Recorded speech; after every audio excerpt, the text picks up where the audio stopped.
我叫做孫觀平，我係響2007年農曆新年年初三，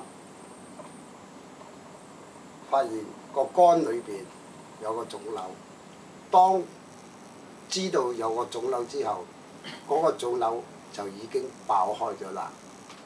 當時就係已經昏迷咗。後來經過入去醫院個急症室，急症室幫我急救之後，就證實咗我係末期肝癌。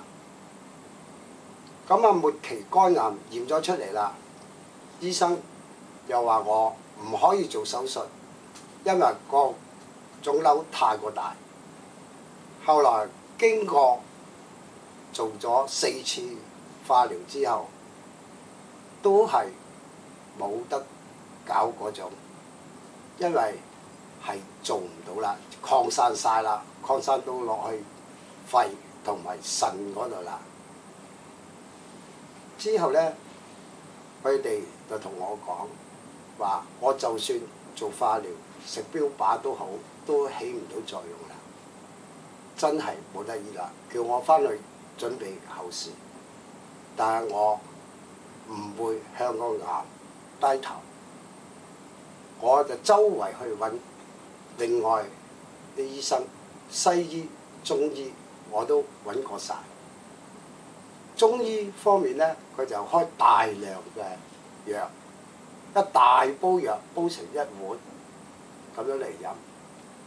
咁飲咗都要半年到，都完全起唔到作用，仲越飲越辛苦。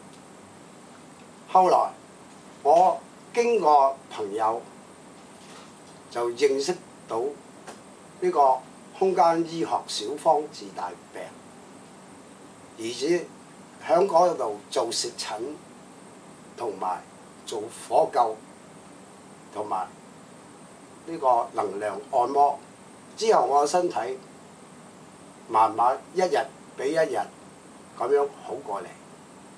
到咗而家嚟計數，我已經足3年啦。喺呢3年期間，我就已經將我嘅身體調理到同正常人嘅一樣。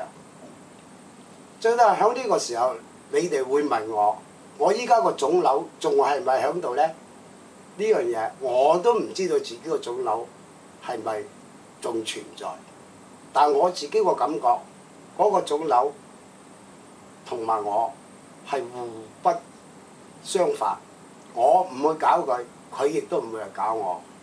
所以我依家嚟計數，我個身體一日比一日健康，一日比一日精神。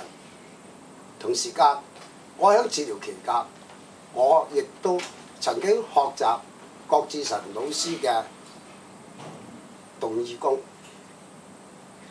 同埋學習佢嗰套小方治病嗰套醫療方法。喺呢個之中，喺呢段時間之中，我亦都體會到好多空間小方醫療嘅作用。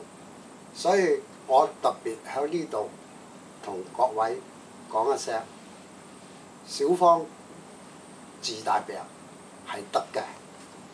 多謝各位。好。